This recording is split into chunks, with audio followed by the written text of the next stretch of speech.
Tusikae kwenye mambo ya zamani yanayohusiana na sisi kushindwa. Hili ni jambo moja la muhimu na la msingi sana.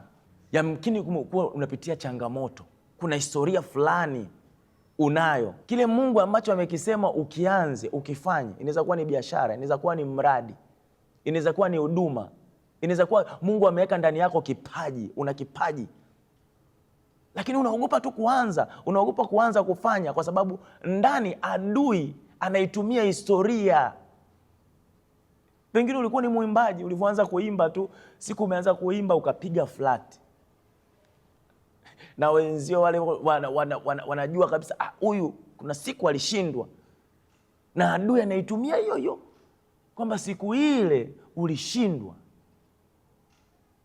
Nikutie moyo, ni wakati wako wa kuamka, kwa sababu Mungu anasema usitafakari ya zamani.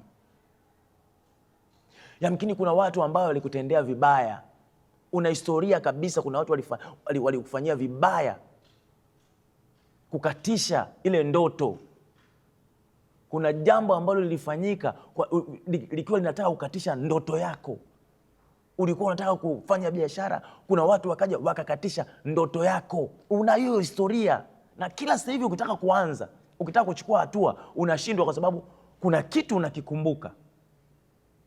Yamkini kuna mradi umeanzisha tu ukafeli, na adui anatumia hiyo sasa kama fimbo. Na adui sasa, unajua adui anatumia watu wa karibu. Kwa Ibrahim aliambiwa watu wa nchi yako, adui anaweza akatumia hata nyumbani, watu wa nyumbani kwako.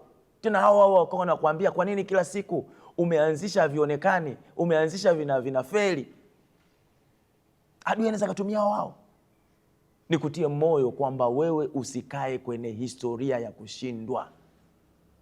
Ni wakati wako wa kuinuka, ni wakati wako wa kuangaza, ni wakati wako wa kukaa kwenye lile kusudi, ni wakati wako wa kutii kile Mungu alichokisema, ili kuweza kuona udhihirisho yale mambo ambayo ulikuwa kabisa unaona kuna ugumu kwenye kuyaanza.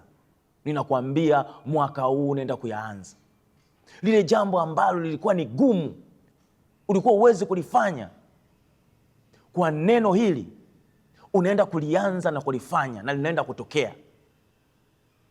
Kile kitu ambacho ulikuwa unatamani kukifanya, neema ya Mungu ya ajabu inakuja juu yako. Roho Mtakatifu anaenda kukuwezesha, anaenda kufungua akili yako, kuwaza, kukupa mawazo ambayo ni mawazo ambayo yatakuwezesha wewe kuweza kufanikisha na jambo hilo kuweza kutokea.